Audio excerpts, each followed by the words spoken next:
Hello everybody, कैसे हैं आप सब। आज हम करने वाले हैं chapter number 1 of your NCERT text book polity. इस चैप्टर का नाम है ऑन इक्वालिटी। एक मिनट में थोड़ा जूम कर लो।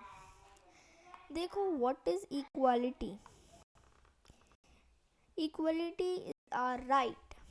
ये हमारे आर्टिकल 15 ऑफ आवर कॉन्स्टिट्यूशन में लिखा गया है। ये हमारा राइट है, राइट टू इक्वालिटी, कि हमें बाकी सब सिटीजन्स की तरह इक्वली ट्रीट किया जाए। जैसे कि हम वोटिंग बूथ पे जाते हैं, वहाँ पे चाहे कोई पुअर हो, कोई भी ट्राइबल बैकग्राउंड, मतलब उसका कोई भी शेड्यूल्ड कास्ट हो, या सब लोगों की इक्वली ट्रीट किया जाता है। सब लोग एक ही लाइन में वोट करते हैं। और जैसे कि ये एक स्टोरी है, इसमें भी दिया गया है। जैसे कि दो कैरेक्टर्स जो इसमें मेन हैं, सूजा एंड कांता, उनकी एक छोटी सी स्टोरी है, वो भी हम पढ़ेंगे। Now India is a democracy. Now what do you mean by democracy? Word बहुत बार सुना होगा, डेमोक्रेसी, रिपब्लिक। तो India is a democratic country, it is a democracy. अब डेमोक्रेटिक कंट्री में होता क्या है, एक बहुत छोटा सा टॉपिक है। एनसीईआरटी टेक्स्ट बुक में ये मतलब पूरा एक्सप्लेन नहीं किया गया है, बट इसके बारे में दिया गया है, सो यू मस्ट अंडरस्टैंड। ठीक है। अब डेमोक्रेटिक रिपब्लिक, डेमोक्रेटिक कंट्री क्या होती है। इधर किसी भी डेमोक्रेटिक कंट्री में जो हमारा लीडर होता है, जैसे स्टेट का चीफ मिनिस्टर होता है, प्राइम मिनिस्टर होता है, हम लोग उनको वोट करते हैं, we vote them. Democratic country में people have the right to vote and choose their leader. एक डेमोक्रेटिक कंट्री में, जैसे कि हमने इंडिया का एग्जांपल लिया। पर दो टाइप्स की कंट्री होती है, एक तो डेमोक्रेटिक कंट्री, एक होती है रिपब्लिक कंट्री। रिपब्लिक कंट्री में क्या होता है,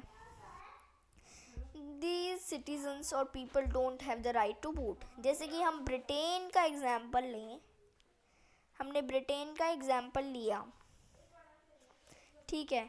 इधर जो लोग ब्रिटेन एक रिपब्लिक कंट्री कैसे है, रिपब्लिक कंट्री में people don't have the right to vote. और उधर क्या चलता है, जैसे कि डायनास्टीज चलती हैं, राजाओं की डायनास्टी चलती है। जैसे अभी भी ब्रिटेन में राजा रानी चलते हैं, ठीक है। रानी है, उसका बेटा ही अगला राजा बनेगा, जैसे राजा उसका बेटा ही अगला राजा बनेगा, फिर उसका बेटा ही अगला राजा बनेगा, और ये सब चलता रहेगा। वो हो गई रिपब्लिक कंट्री, ये होती है रिपब्लिक कंट्री, ठीक है।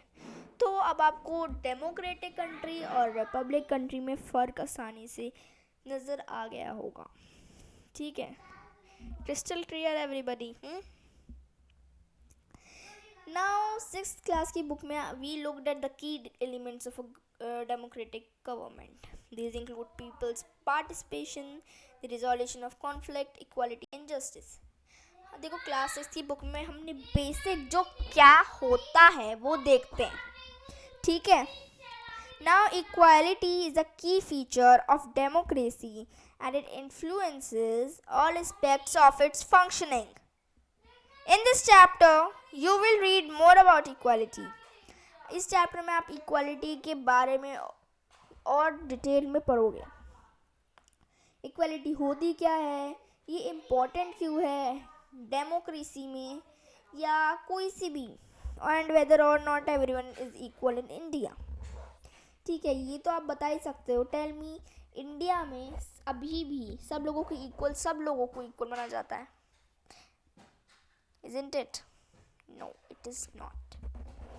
तो हम कांता की स्टोरी देखते हैं, ठीक है। कांता की स्टोरी देख के हमें पता चलेगा कि कैसे हमारी डिग्निटी पे इफेक्ट पड़ता है, ठीक है। तो ये कुछ कैरेक्टर्स हैं, ये आपको याद करने की ज़रूरत नहीं है। ये मंजीत कौर है, शी इज़ एन टीचर। ये तेजा सिंह है, ही इज़ एन ट्रेडर। ये गिरीश राव है, ही इज़ एन स्टूडेंट। और ये कांता देवी है, she is an domestic worker. ये सुजाता कुमारी है, she is also domestic worker. और भी कैरेक्टर्स है, ये अब्दुल रहमान हैं, ये आर्टिशियंस हैं, शबनम बन्नू हैं, ये हाउसवाइफ हैं, ग्रेसी लेलिंग कंसल्टेंट है, इसैक लेलिंग गवर्नमेंट ऑफिसर है, रुखसना मिर्ज़ा ये मीडिया पर्सन है, योगराज ये अनएम्प्लॉयड है। अनएम्प्लॉयड देखो, एम्प्लॉयड और अनएम्प्लॉयड के बारे में आपको पता ही होगा। एम्प्लॉयड वो होते हैं जो जिनके पास जॉब्स होती हैं, दे आर एम्प्लॉयड। और ये बेरोज़गार जो इनके पास जॉब नहीं है, दे आर अनएम्प्लॉयड। ये अशोक जैन है, ही इज़ एन इंडस्ट्रियलिस्ट। तो कैरेक्टर्स तो ख़त्म हो गए। अब ये कांता की स्टोरी हम देखते हैं। On election day, Kanta and her friend Suja are waiting to cast their votes. अब देखो हम starting election day से करते हैं. Isn't it good, Suja, that we can all vote as equal citizens of our country? Even Jain Sahib is standing in the line with us. Yes. Now go on, Kanta. It's your turn now. Suja कह रही है. I'll vote for the candidate who is promised to bring pipe water to our area.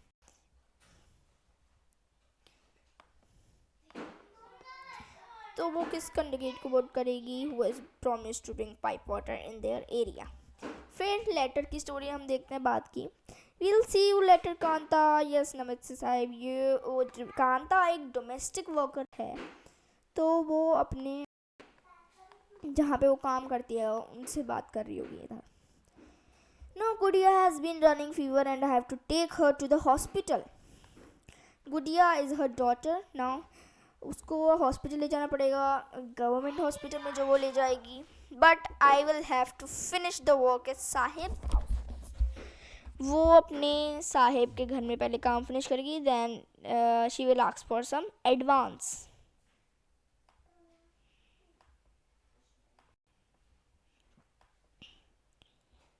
ये miss out कर दिया। जब वो घर जाती है, here have some of this, you'll feel better, and when I'll get back in the evening we'll go to the hospital, okay? अब ये जो वो वंडर कर रही होती है, it is no wonder that Gudiya falls ill often. The basti is never cleaned. देखो जो बस्तियाँ होती हैं वो पता नहीं ऐसे गंदियाँ पड़ी होती हैं, मतलब गंदगी होती है, और अगर हम सराउंडिंग्स क्लीन नहीं होंगे हम बार बार इल पड़ेंगे। It is common. अब वो इधर जाती है, साफ़ सफाई करती है, एडवांस लेती है। फिर शाम को जब वो हॉस्पिटल जा रही होती है, जैसे कि उसको वोटिंग के लिए इतना लंबी लाइन करनी पड़ती है। उसको वोटिंग के लिए तो कोई बात नहीं, ठीक है, तब किसी की तबीयत ख़राब नहीं है, वो सीरियस में नहीं, इमरजेंसी में नहीं है। बट गवर्नमेंट हॉस्पिटल में क्या करना था, बहुत लंबी लंबी लाइनें होती हैं, ठीक है ना, वैकेंसीज़ कम होती, सीट्स कम होती हैं। अब देखो सिटीजन्स इतने ज़्यादा हैं, पॉपुलेशन बहुत है, इतनी लंबी लंबी लाइन्स में खड़ा होना पड़ता है, और ये बहुत सीवियर कंडीशंस होती हैं गवर्नमेंट हॉस्पिटल में। जस्ट few more minutes बेटी, जैन मायर मैंडेट, जैन साहब में stand in line to vote, but they never have to do it when their children are sick. ठीक है, तो देखो ये है inequality का एक एग्जाम्पल, ठीक है। Do you think Kanta has enough reason to doubt whether she really is equal? Isn't it? List 3 reasons from the story above that might make her feel like this. तो 3 reasons कैसे हो सकते हैं? Her basti is never cleaned, ठीक है, उन लोगों के लाइंस में खड़ा होना पड़ता है, and third reason you can tell me down in the comments. तो हम अपनी क्लास स्टार्ट करते हैं और हम देखते हैं what is equality, what is inequality. ये एग्जांपल देके आपको कुछ तो समझ में आया होगा। Now we Indian citizens we have equal right to vote as in a democracy, ठीक है, equal right to vote, this means the person, ये एक rule, it is called as universal adult franchise. Universal adult franchise says what? Universal adult franchise says the people who are 18 plus, 18 or 18 above of age, ठीक है, वो लोग they have right to vote. 18+ क्यों करा? क्योंकि जो छोटे बच्चे हैं उनको नॉलेज तो नहीं है ना, दे डोंट हैव नॉलेज कि किसको वोट करना है किसको नहीं। ओके, तो 18+ के जो लोग हैं they have the right to vote and this rule is known as universal adult franchise.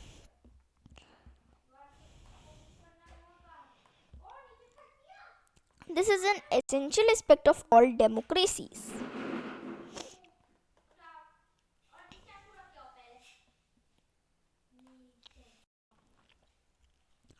अब हम बाकी के कॉन्सेप्ट्स देखते हैं।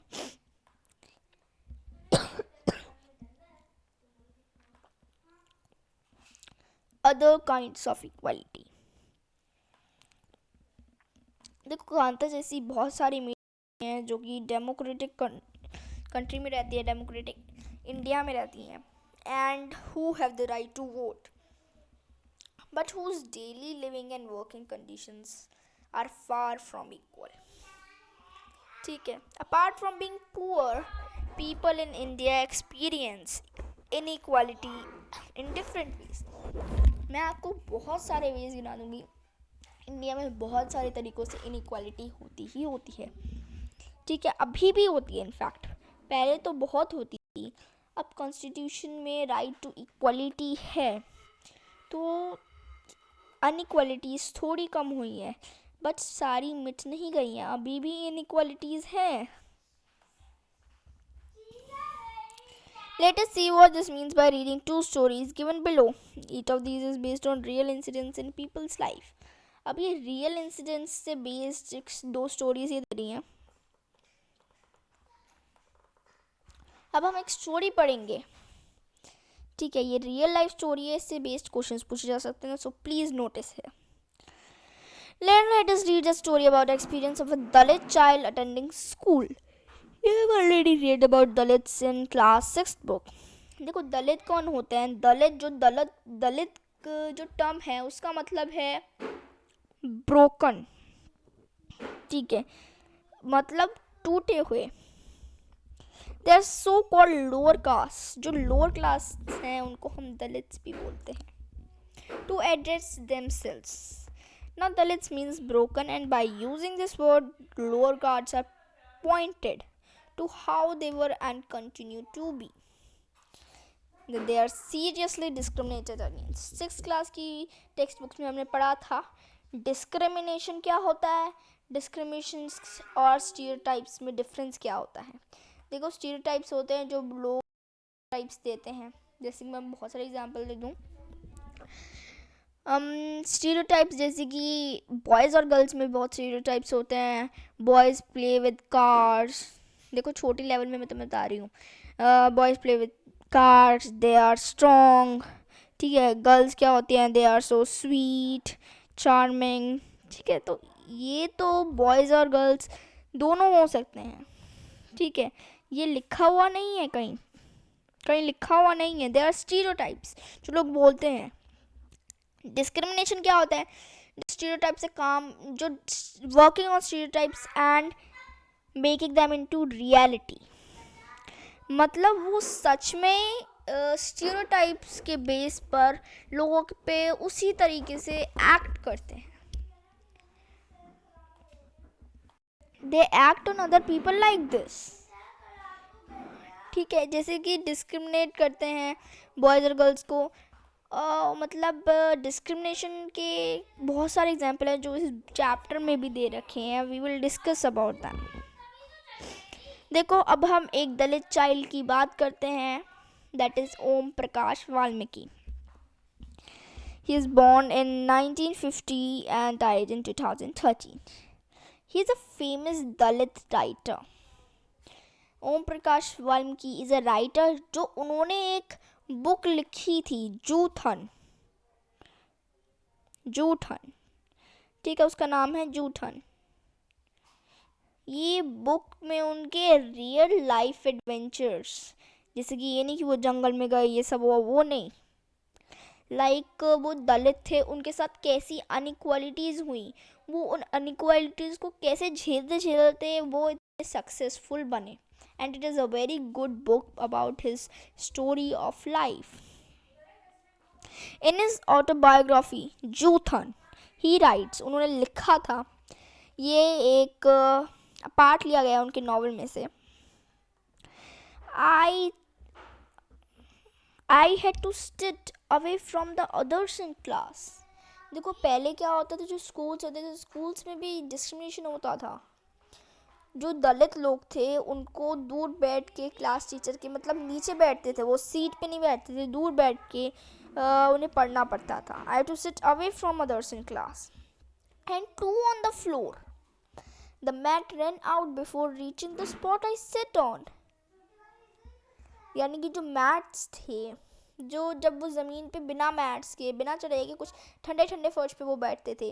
मैट्स जो बच्चे थे मतलब वो ले लेते थे, उन्हें ठंडी ज़मीन पे बैठना पड़ता था. Sometimes I would have to sit way behind everybody, right near the door. Sometimes they would beat me without any reason. वो जो बच्चे थे वो उनको बेमतलब ऐसी बीट करते थे, उनको मारते थे without any reason. When he was in class 6th, the headmaster asked Om Prakash to sweep the floor and playground. तो वो वहाँ पे स्कूल में भाई पढ़ने आया है, मतलब ऐसी नौकरी थोड़ी करने आया है, साफ स्वीपर की नौकरी थोड़ी करने वाला है जो वो प्लेग्राउंड को साफ करेगा. बेमतलब उसने प्रिंसिपल को देखो, headmaster asked Om Prakash to sweep the school and playground. उन्होंने लिखा the playground was very larger than my small physique could handle and clean in it. My back began to ache. My face was covered with dust. देखो वो lecture नहीं पढ़ पाते थे, उनको floor sweep करने के लिए कहा जाता था. एंड एक दिन क्या हुआ, वन डे उनके फादर ने उनको देखा स्वीपिंग द फ्लोर. तो जो धूल थी उनके मुंह में चली जाती थी और वो बहुत हार्श कंडीशन होती थी. The other children in my class were studying and I was sweeping. Headmaster was sitting in his room and watching me. I was not even allowed to get a drink of water. उनको बस पानी SIP करने की, पानी पीने की भी इजाज़त नहीं थी. I swept the whole day from the doors and windows of the school rooms. The eyes of the teachers and the boys saw his spectacle. Om Prakash was made to sweep the school and the playground for the next couple of days, and his only came to an end. वो last में वो SVEEP करते गए, वो पढ़ते नहीं थे, जबकि स्कूल में प्रॉपर फीस डिपॉजिट होती थी. But because he was Dalit, he was treated unequally. और एक दिन क्या हुआ, उनके पापा ने this come to the end when his father who happened to be passing by, जो वो स्कूल से रास्ते से गुजर रहे थे, उन्हें देखा his son sweeping. Oh, he confronted the teachers and then walking away from the school holding Om Prakash's hand, he said loudly for all of them to hear, "You are teacher, so I am leaving now. But remember this much, master. He will study right here in this school, and not just him, but there will be more coming after him." ठीक है, उन्होंने क्या कहा कि इसी की तरह दलित लोग इस स्कूल में पढ़ेंगे, बस यही नहीं पढ़ेगा, और भी लोग पढ़ेंगे. अच्छा, ये बुक का कवर पेज आप देख रहे हो, ही इज़ ओम प्रकाश वाल्मीकि और जूथन इज़ अ दलित्स लाइफ, जो कि उनके बारे में उन्होंने अपनी स्टोरी भी बनाई है, real life based story. The second story is based of an incident that took place in one of the India's largest cities, and it is common practice in most part of the country. It is a story about Mr. and Mrs. Ansari. अब दूसरी story आप देखो, ये mister and Mrs अंसरी के बारे में. अंसरी Muslims होते हैं आई थिंक. तो I think so. So now, who were looking to rent an apartment in the city? वो शहर में एक अपार्टमेंट देख रहे थे and they had the money, उनके पास पूरे पैसे थे रेंट के लिए and so paying the rent was no problem, उनके लिए कोई दिक्कत नहीं थी. They went to a property dealer for help find a place. तो the dealer informed them that he knew a few apartments that were available for rent. They visited the first apartment and the Ansaris liked it very much. वो पहली apartment में गए, अंसरीज को बहुत अच्छा लगा वो अपार्टमेंट और उन्होंने डिसाइड करा कि हाँ वो ले लेते हैं. तो जब लैंड लेडी ने उन्होंने उससे नाम पूछा, उन्होंने बताया we are Ansaris. Now she made an excuse about she could not rent the house. उन्होंने मतलब वो मुस्लिम्स थे शायद, तो वो लोग नॉन वेज होते हैं, ठीक है. उन्होंने एक्सक्यूज़ बना लिया उनके नाम सुनते ही कि हम ऐसे लोगों को नहीं रख सकते अपने घर में जो मीट खाते हैं, क्योंकि building did not have any non vegetarian resistance. क्योंकि बिल्डिंग्स में सारे वेजिटेरियन हैं भाई, तो उनको प्रॉब्लम होगी. ठीक है, ये उन्होंने एक्सक्यूज़ बनाया था. बट जो अंसरीज ने they smelled the property was surprise to. उन्हें ये सुन के वो बहुत अचंभा हुआ क्योंकि they could smell fish being cooked in neighbours house, क्योंकि बराबर में ही फिश बन रही थी. ये नॉन वेज नहीं हुआ. तो उन्हें तभी पता चल गया. The same excuse was repeated in the second and the third apartment. उन्होंने बहुत सारे अपार्टमेंट देखे, उनका नाम सुनते ही एक्सक्यूजेस आने लगे. फाइनली प्रॉपर्टी डीलर ने क्या कहा, भाई अब ऐसा तो हो नहीं सकता, सारे लोग तुम्हारे नाम की वजह से कर रहे हैं, तो तुम अपने नाम बदल लो. एक काम करो, तुम अपना नाम मिस्टर एंड मिसेस कुमार रख लो, तब तुम्हें मिल जाएगा वो.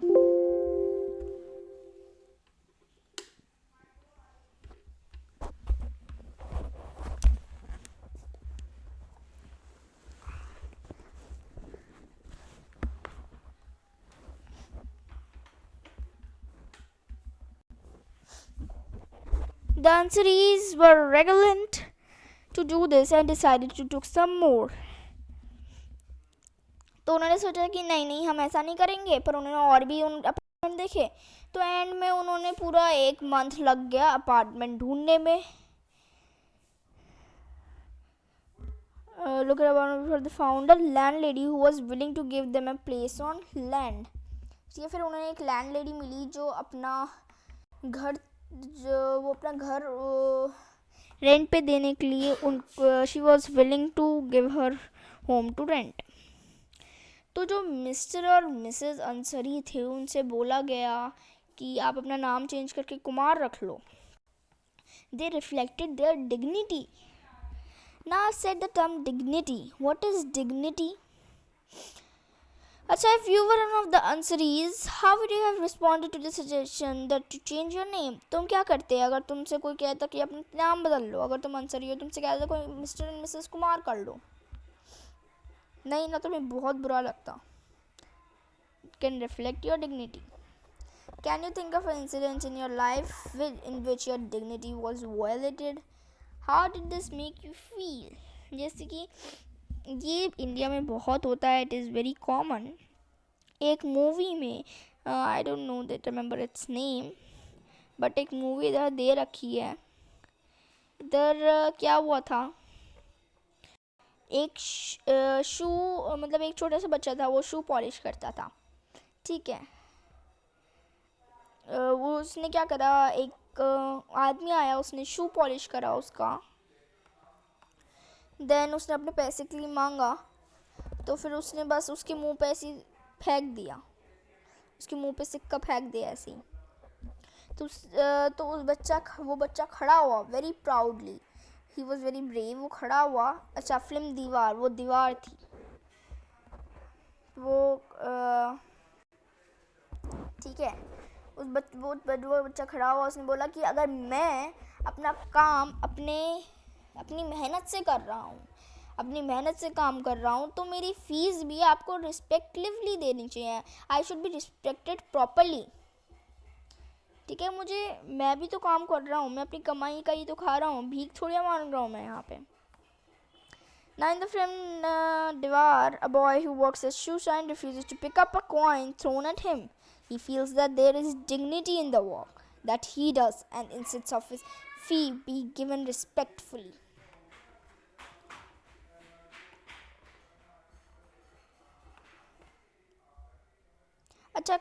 The Indian Constitution recognizes every person as equal. This means that every individual in the country, including male and female persons from all castes, religion, tribes, educational and economic backgrounds, are recognized as equal. मैंने आपको बताया था ये. Indian Constitution recognizes everybody as equal. No law exists to protect people from discrimination and ill treatment. Now there is server to work to see the people are treated with dignity and as equals.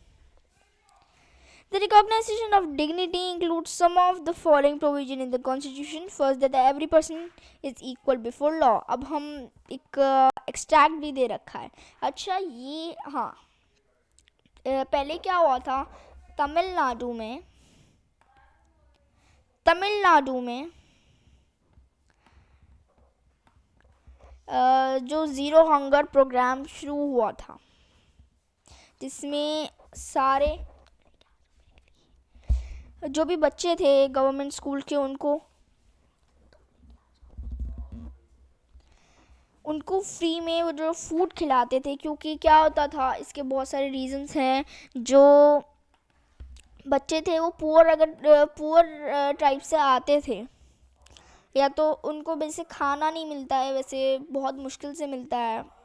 ठीक है, तो ये होगा कि उनके मतलब वो पेट भर के बीच में खा लेंगे अगर आखिरी में और मतलब दोपहर को तो सही से पेट भर के खा लेंगे. वो अगर सुबह नहीं खा पाए ढंग से, रात को नहीं खा पाए, पर दोपहर को तो पेट भर के खा लेंगे ताकि वो अपना पूरा होल डे लाइफ कंटिन्यू कर पाए. देखो क्या होता था पहले बहुत सारे बच्चे लोग लंच के लिए निकल जाते थे बट फिर आते ही नहीं थे. वो आधा लेक्चर लेते थे फिर वो देन दे डिडंट केम. तो जैसे तमिलनाडु में वो स्टार्ट करा था गवर्नमेंट ने ये हर एक स्कूल के लिए ये लॉ बना दिया कि हर एक स्कूल में नो हंगर प्रोग्राम शुरू हुए. और वैसे ही 2006 में दिस लॉ वाज मेड. और ये जो आप फोटो देख रहे हो here children been served there widely at a government school in Uttarakhand में ये द चिल्ड्रन बीन सर्व्ड. और इसके एक और फ़ायदा होता था कि जो दलित वुमेन होती थी, दलित वुमेन और man,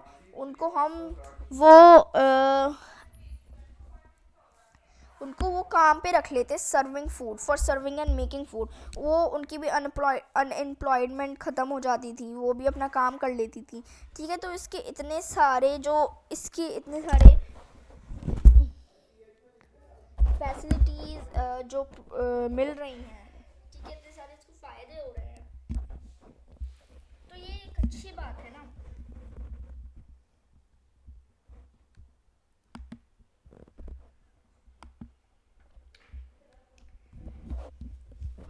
Issues of equality in other democracy.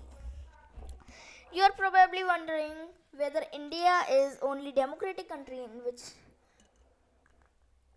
there is inequalities and where search for equality continues to exist. पर ये ट्रूथ है कि अभी भी दूसरी कंट्रीज में भी इनइक्वालिटीज़ होती हैं. जैसे कि हम रोज़ा पार्क्स का she was an African American women. देखो पहले क्या होता था अमेरिका में ब्लैक एंड वाइट चलता था, मतलब ब्लैक एंड वाइट पीपल्स होते थे. वहाँ पे क्या होता था गोरे लोगों को जो गोरे लोग थे उनको तो रिस्पेक्टफुली बात करते थे. जो वाइट्स थे उनको डिग्निटी मतलब पूरी डिग्निटी से बात करते थे, सब कुछ उनके रिस्पेक्टफुली करते थे. बट जो जैसे ब्लैक्स होते थे, जो उनका कलर डाउन होता था, उनको अनइक्वली ट्रीट किया जाता था. उनको बस में टिकट नहीं दिया जा सकता. वेदर मैन और वुमेन ब्लैक होते थे उनको रिस्पेक्ट नहीं होती. पर रोज़ा पार्क्स ने इसके खिलाफ एक आवाज़ उठाई. उसने सिविल राइट्स मूवमेंट शुरू करा और the civil rights act of 1964 prohibited discrimination on the basis of race, religion, or national origin. It is also stated that all schools would be open to African American children and they would no longer have to attend separate schools. देखो separate school होते थे, जो काले लोग होते थे उनके लिए अलग, गोरे लोगों के लिए अलग. वैसे अगर इंडिया में होता ना ऐसे, जो अगर औरतें होती काली, वो फेयर एंड लवली लगा के आ जाती, देखो मैं तो गोरी हूँ, मुझे फैसिलिटीज प्रोवाइड करो. Okay, I was only joking. Now आप इधर देख रहे होंगे, it is an excerpt from article 15 of the Indian constitution. ये इंडियन कॉन्स्टिट्यूशन का आर्टिकल 15 का एक पार्ट है. Article 15 state the prohibition of discrimination on grounds of religion, race, caste, sex, or place of birth. The state shall not discriminate against any citizen on grounds of only religion, race, caste, sex, place of birth, or any of them. Now, no citizen shall, on the grounds of only religion, race, caste, sex, place of birth, or any of them, be subjected to any disability, liability, restriction, or condition with regard to access to shops, public restaurants, hotels, and places of public entertainment. लोगों को in places of entertainment और कहीं भी shops, restaurants, इधर discriminate हम नहीं कर सकते हैं. और they used to wells, tanks, bathing ghats, roads, and places of public resort and maintains wholly or partially of state lands are dedicated to the use of general public. Okay, now what is the challenge of democracy? ये एक बहुत बड़ा challenge था that no country can be described as being completely democratic. ठीक है, inequality तो होती ही है. There are always communities and individuals trying to expand the idea of democracy and push for greater recognition of equality on existing as well as new issues. Central to this is the struggle of recognition of all persons and equal and for dignity to be maintained. In this book, you'll read about how the issue of equality affects various aspects of our daily lives in democratic India.